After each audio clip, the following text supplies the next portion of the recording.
just finished watching Love and Hip Hop with my people. Say hello, people. Wow. Buku people. All right. And I'm just ready to get into this shit. This shit was crazy. Okay, so the episode starts off with Ariane and Mimi. Okay?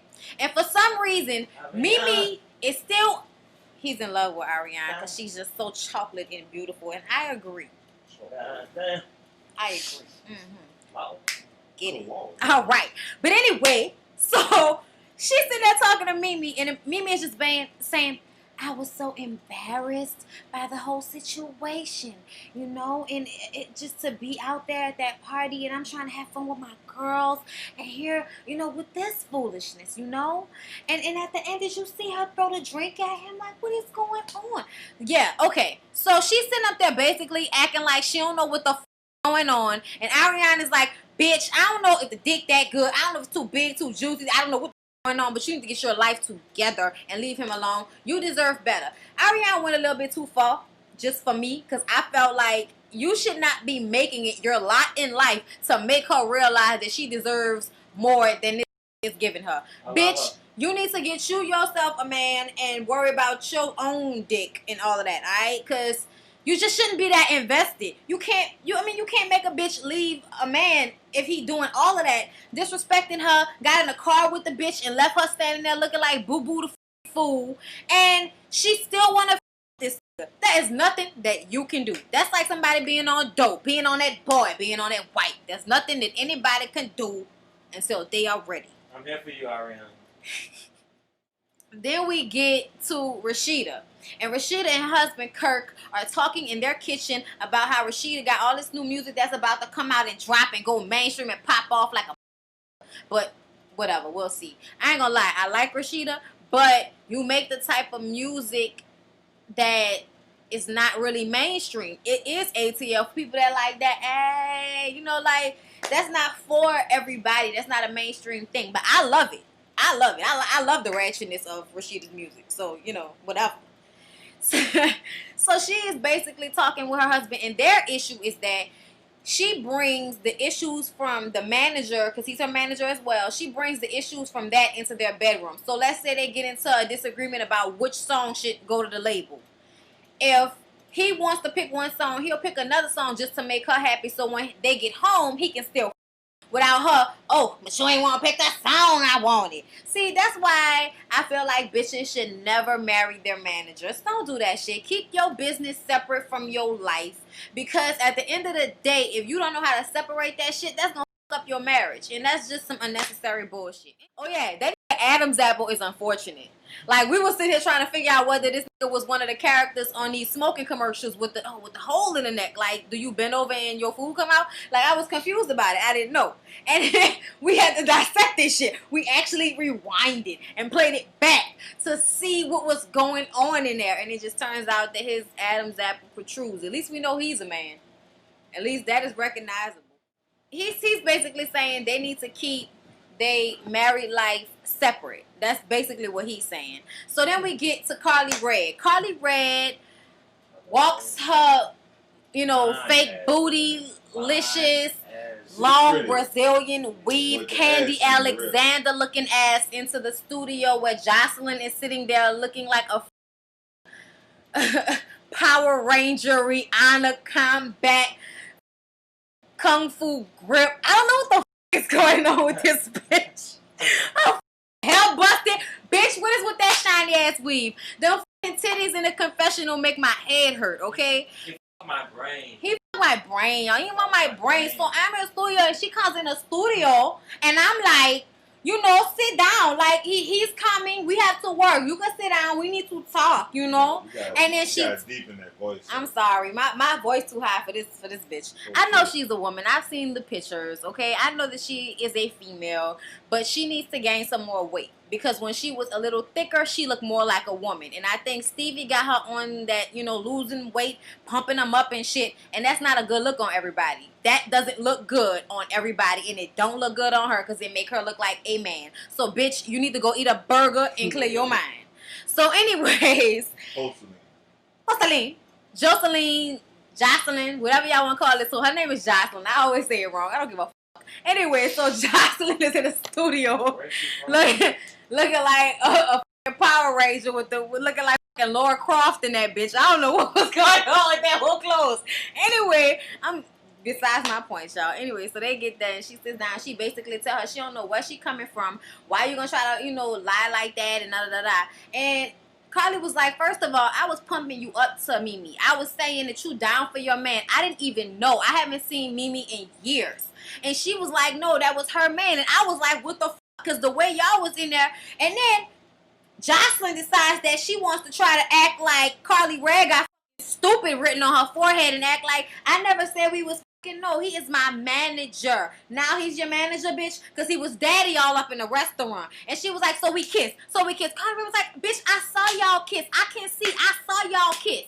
And then she in the confessional talking about you ain't got no pictures of us kissing, no pictures of us sexing, then you can't say nothing to me. Bitch, she saw you kiss. We don't need pictures. You calling a nigga daddy. Get your life. You obviously, please give me a break. Like, she act like she don't act like it. She act like she fucking him. She gets mad and shit.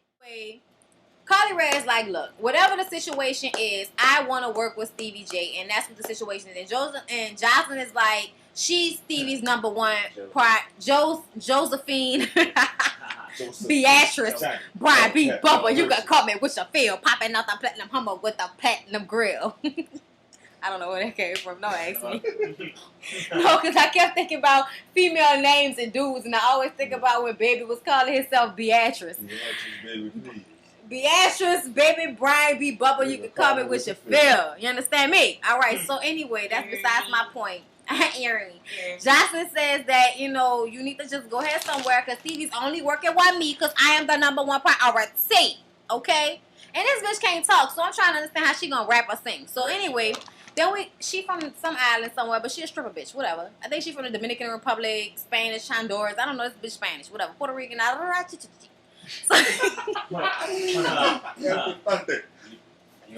shit came on the day. That shit came on the day. You can never leave me. You can never leave me. You can never leave me. That's gonna be one of your dislikes. No, it's not. I love Spanish people. What are you talking about? I love everybody. There's no racism. No, I love everybody. Everybody can get it. Everybody in every race I've seen that can get it. Oh, Dios mío. ¿Por qué? Anyway, so Stevie J is wanting to fix things with Mimi, okay? So he goes to talk to Mimi, and he basically says that he loves her and that she and the kids are his number one priority. That's his baby. He loves her. And she's like, you need to tell me, did you f this girl? And I'm like, Mimi, bitch, I could punch you in your motherfucking forehead. He's f this girl. You know he's this girl, so stop asking those stupid ass questions. But then she got to the real, and then she did something that made me proud of her, and she gave my respect back a little bit. She told that nigga, okay, see, my spider sense is telling me that you fucking this bitch, so I want 10% from her, and I want 10% from you. I want to become more of a partner in this managerial process. I want to be hands-on in this situation. Boom, pow. And he was like, I don't know about all that, because, he was scared. He hit one of them Flavor Flavs on that ass. Can I get a wow? Wow, New York. Wow, New York. She came at him on that real. She came at him about that money. And that's what I've been saying. You know what this is doing. So just be about stacking your coins so you can eventually not need this nigga for shit. Because let's be real. The only reason he's trying to hold on to her so tight is because he don't want to have to pay that girl no child support. Because she would get way more than 20%. Based off whatever his income is, she get a monthly fee for that child for the next 16 years. So he don't want that. He don't want that at all, okay? Because he definitely probably not giving as much money as he would have to if she put him on child support. So anyway, he like, yeah, we could talk about it. She like, get your lawyers to look at it, do whatever you gotta do. But that's what I'm saying. Write it up. Write it up. So then he was like, so can I come see you tonight? And she was like, I'm tired. I don't know. You can call me tomorrow, maybe. And he was like, tomorrow? And she was like, yeah. And I'm like, bitch, he need a week, okay? He got in a car and left with that hoe, okay? He need like a week and 2 days and a month. I don't know, but I just know it wouldn't be a day later when me trying to be cool with you. Like, no, You got in the car and left with that bitch after I told you if you leave with that bitch, you showing me what you doing. You showing me what it's about. I see me, I'm 24. I don't know how old these women are, but I feel like I'm too old for that shit. I wish I would. That's some 22-year-old shit. I'm 24.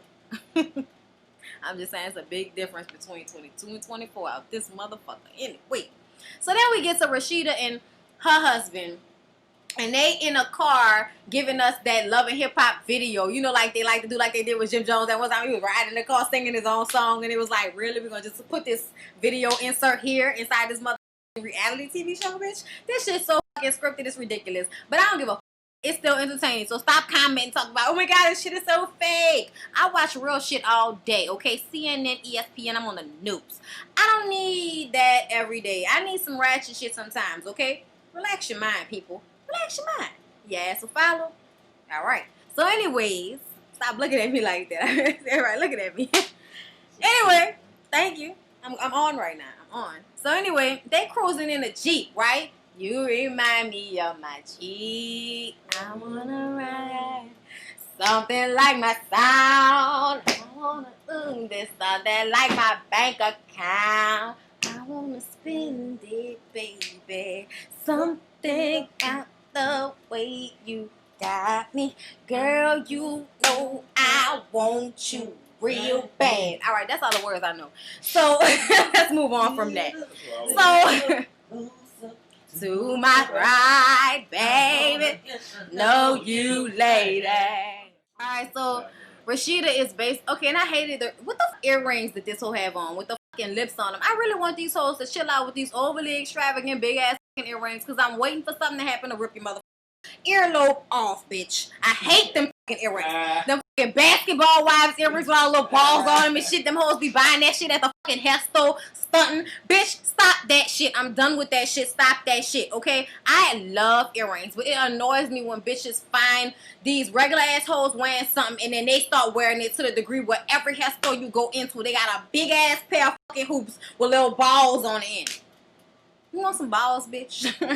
Some balls. Smooth Botox balls. Those balls are smooth as eggs. Guess I'll suck your balls. I'm gonna edit that out. That's too much. No, he's basically telling her you need to get your shit together. If you want me to take you seriously, then you need to be there. You need to show up 100%. Because sometimes she tends to come there with some bullshit like she's about to do. We'll get to it. So then we get to Erica and her mama, the ex-crackhead. And Erica is saying that she loves Scrappy. And he is a boy growing to a man. And her mama is like, no, he a little boy. He ain't doing shit. And she like, no, that's just your perception. You want the outside. I love him. And, you know, it's going to be cool. I mean, that's just your perception. Her mom is like, do you feel like you have to stay with this nigga because I was on crack? That's what she said. Basically. That's what she said. And my cousin was disgusted. He was appalled because he thought this shit was so scripted when she started crying. But I thought she was crying for real because when a motherfucker like words get in the throat like that, they about to cry. That's not something you can really fake. I know what that is. Like when you've been in the throat, in the earth. Yeah, man, that's not a good feeling. I felt like she was about to cry. But anyway, they hugged it out. But she still was looking like bitch whatever at the end of that whole little hug out that they had. So then we get to Mimi and Stevie J at dinner. And he trying to, you know, dance and romance that ass. But she pops out a mother paperwork on that ass. Paperwork. I don't know that Usher song. I don't know that song. She gets in the paperwork asking to be partners for 20%. And she says, and look, my boyfriend was like, she need to be asking that for 50. And guess what? She said, I should be asking that for 50, but I'm gonna be fair. I'm gonna be cool, cause you fucking that hoe. So I want my money. I wanna have some boss up in this bitch, and that's exactly the position you should have took from the beginning, bitch. You should never be at home while he in the studio, bitch. If he in the studio, the baby better be with your mama or babysitter. You better be at the studio. Make your money, girl. Stop that bullshit. Them hoes, girl. That's just like pimping him out. Pimp him out. Pimp his ass out. He can girls and get that pussy right or whatever, make that music so he can bring you that money. Pimp that ass out, because he ain't nothing but a hoe. This whole episode, all I saw was bitch, hoe, just like some stupid ass female, okay? Thank you. So, this nigga's facial expressions is so stupid. Like, he's so overacted. You know who he look like? He look like the daddy from 227. Forehead, be wrinkling. My forehead can't even do that shit. I don't even understand how you have that much skin on your forehead. Look like a dog. And then he be like, trying to look sexy and shit. And it's like, you like R. Kelly on some shit, like 1993 on some shit. Like, stop that shit. Oh, stop that. You played out like a tape. Like a tape. I'm gonna take it more. You like a tape, like a CD. You ain't MP3. You not. For the radio. Amen. She says, take it to your lawyer, see what you gotta do. And he was like, I love her, and she been down for me for a long time. So we gonna make this work. I'm gonna see what I can do. He sings to her. Stevie can sing, but who didn't know that? Who gives a f? I wasn't moved. Suck a dick. And she was all moved and loving him and all of that. And I'm like, if all this got to do is sing to you to make you forget that he got in the car and left you standing on the sidewalk like a $2 hoe with that man looking bitch. All he gotta do is sing a song? Bitch, what? Oh Lord, that 20% better be what was really kicking this over. That's what I'm hoping for. Cause girl, oh Lord, I want to hit in the forehead. So Kirk is at the set for the fucking video, and Rasheeda is nowhere to be found. She walks in the fucking door looking like a little brat, giving exactly what he said she was gonna give, 50%, because she mad because they can't afford a stylist, so she had to go get the clothes. Bitch, you knew what time you had to get there for. You should have got them clothes last night. You just trying to be an asshole about some shit, and that's exactly what the fuck he was talking about, and that's probably why you have not progressed outside of Atlanta. Get it together, okay? I'm a fan, so get it the fuck together. Why everybody ass fake in this show? Like, I mean, what's your girl name? K Michelle. K Michelle's ass is fake. Your boy. Oh yeah. Pause. Yeah. Okay. Y'all wanted me to comment on this shit about that. Hits tweeting saying that her teeth and her titties and her ass that she flaunting on this show, he made her. Ain't that some shit a nigga said when he beat your ass? That's exactly what Ike Turner told Tina. Bitch, I made you. You ain't never block me. You ain't gonna be nothing. You died, kid. You understand me? He put the gun on the table. So what you gonna do, Ike? What you gonna pistol with? What you gonna beat me? Find your ass. I will do whatever you want, Ike. I don't care. Like, she was serious. Yeah. And it was hard. That's my movie. I'm sorry. That's my favorite movie. I love that movie. To me, that proved even more so that he was whooping her ass. And Toya, bitch, it's only a matter of time. Do not change. K Michelle was very wrong about that. Different bitches bring out different shit from. Not that type of shit. Not that type of shit. Yes, will hit a girl sometimes if they flip out or something like that. Before a nigga to go off and beat your ass like that and then tell you he made you. Oh no, that is a beater. He is a fucking beater. It is only a matter of time before you wearing sunglasses covering up your motherfucking eyes and wearing long sleeve shirts in the summertime because you got bruises and shit on your arms. It's only a matter of time, bitch. Don't act like you don't know. So that's how I felt about that shit.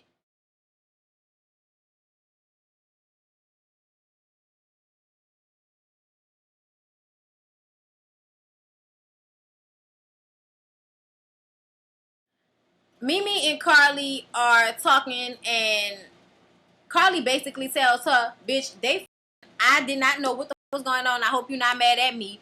But can you talk to Stevie J because I really want to work with him? And Mimi is like, boss on this shit, and I'm making money off Joseline's ass. So you got that. We're going to talk about that shit. And Karlie worked that shit in her favor, and I don't know what's going to happen between her and K Michelle, but as of right now, I like Karlie Red. And she look like Candy Alexander. And if y'all don't know who that is, y'all better go watch What's Love Got to Do with It. I'm not mad at y'all if y'all don't know who that is. Google her. Y'all see. She look just like her. That whole Mimi said, I'm taking 10% of her life. I'm taking 10% of her life. I'm like, Mimi, you better talk that shit, and you better back that shit up with that paperwork, okay?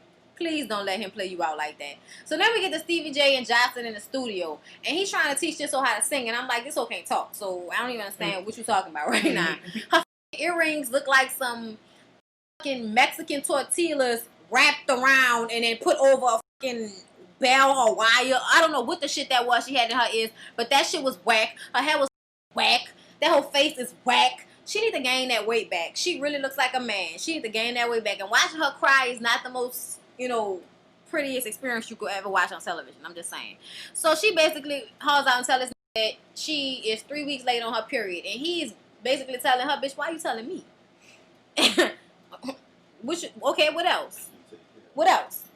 So he was like, we shouldn't even be talking about that. So then Mimi walked in the studio, right? So when Mimi walked in the studio, everybody had that dick look on their face, and and she was like, I want you to work with Karlie Red. So how do you feel about that? And Joseline was like, well, he said that he thought that she was a rat. If you didn't fuck the girl, there's nothing for her to have ratted about. First of all, say she got the situation misconstrued, but don't call her a rat because you admitting to the fact that you the girl. So Mimi handled it like a boss bitch. I'm gonna give it to her and take my hat off to her because she didn't hit the bitch, but she definitely about to make some money off that hoe. And she put it in a place, and guess what? Stevie let her put that hoe in her place, which is all we really want. If you gonna fuck around, just make sure the side hoe know she the side hoe. Just make sure she know her place. Like, you can't be she can't be throwing drinks and telling you better act right. You better act right when you go run behind your old lady. That bitch need to be in the corner being quiet some fucking well, okay? I don't even understand that shit. Anyway, so she tells her, look, I'm running this shit. I'm about to become more hands-on. And I said, we not passing up on no fucking money. So this is not your decision. This is between me and him. So you need to sit right there and be an artist and let us be managers. So, sat in her place. Hush, be quiet, bitch. Shh. And then Stevie was like, all right, we'll do it. And you know what I'm saying? She could possibly make me some money. Whatever you want, man. Whatever you want, Miss Manager. Whatever you want. And he kissed her, and that's what it was. And I was screaming to the top of my mother lungs because this show just got a whole lot better when that scene happened, okay? Because that hoe needed to be put in her place. I'm so serious with y'all. Her face was priceless. 10% on that ass face, priceless. Okay, so then we get to Scrappy and Erica. Can I just say I really like Scrappy's front row of teeth. Good job. Anyway, so Scrappy is they basically talking about how his business is up and down. Y'all know he ain't been rapping in a long time. Y'all know that shit. Anyway, but I imagine he was a dope boy before and will continue to be about that money and not totally be broke. So he's saying, she's like, I want to know if we still working on our relationship. And he was like, yeah, but I need to move out. I need my own spot because I just don't need you all the time in my ear when I'm trying to worry about this business shit. Because he the type of that I'm mad at work, I bring that shit home. And she don't really like that, that's not what you're supposed to do. If something happened at work, yeah, you come home, you talk about it, but you don't take that shit out on the other person. Y'all get y'all life with that. You're not supposed to do that shit. Not like they was at work with you. Get your mind together. So anyway, she basically said, as long as you still trying to work this out, I'm cool. But if you ever don't want to work this shit out, please let me know. And he like, I'm going to keep it 100 with you. He was like, I want to work it out with you, but I just need my own place. And that was that. So, like I said, I like them. I like their relationship. So, then we get to Joseline in her dramatic ass, fake ass scene of getting out of the car and walking into the building and going into the bathroom and pulling out the pregnancy test and pissing on the stick. Yes, they showed her in the bathroom on the toilet pissing on the motherfucking stick, and I wanted somebody to smack an executive producer because they could have left that shit out, okay? And I heard that they was gonna have her abortion on the motherfucking show too. And if that shit happens, somebody is definitely having a Stewie moment. I am mailing myself to wherever these are, ringing their doorbell after I come from the hardware store and smacking them the fuck out with a shovel. It will have to happen. This shit is ridiculous. I don't need all that fucking information. It's not that much reality for me. So she cries over the stick. We still ain't seen the plus sign, so I don't know what she crying for. But I suppose she's pregnant. So go to commercial break, come back. She sit down and talk to Stevie, and she like, I'm pregnant. And she's crying, I'm pregnant. And he's like, okay, why are you telling me that? We got photo shoots. You know what you got to do. You should have handled that before you even came here. This nigga harsh. Harsh. You know the fucking baby is. Anyway, so he, she was like, why I don't understand why you telling me like that. Like I'm telling you I'm pregnant and you talking about photo shoots or whatever. So he was like, well, who the baby for? And she was like, that's not important. Like, why does that even matter? That don't even matter. And I think she just was kind of fuck with him. I think she was just trying to fuck with him, because when she had that whole little meeting with Karlie Red, I forgot to mention that she told her, she was like, I don't give a fuck about Stevie, I'm about this money. She basically said that, yeah, I love this nigga or whatever like that. I love that he got good dick, but I'm really here for this money. I'm really here for this opportunity. I ain't really here for him. That's basically what she was saying. That's what I told y'all on the first episode, that this ain't nothing but her fucking him for studio time and him her so he could be a hoe. And that's really what the situation is. So ain't really no love, but she can say whatever she want to say. She don't love no fucking body, and she about to show us that in these upcoming episodes. So he said he asked who the baby for, and she says you don't need to know that. She says that she hasn't had sex with anybody in 6 months but him. Bow wow wow, yippee yo yippee yay. Your ass got that hoe pregnant today. First of all, she's a side hoe. You don't bust in the side hoe and then go home and fuck your old lady, especially if you think that she's a hoe. You basically asked her who the daddy was because you suppose she was other. Yet you go in the bitch raw and then go home and fuck your girlfriend. You a dog ass. And you know what? She should spit in your mother face because you could have brought her home anything. You not the type. You the type of that don't even care if the pussy don't smell good. Your face don't even change. And then maybe that's just because your ass is ugly. But it don't matter to me. Ah, bitch, I love the fishy smell. All right.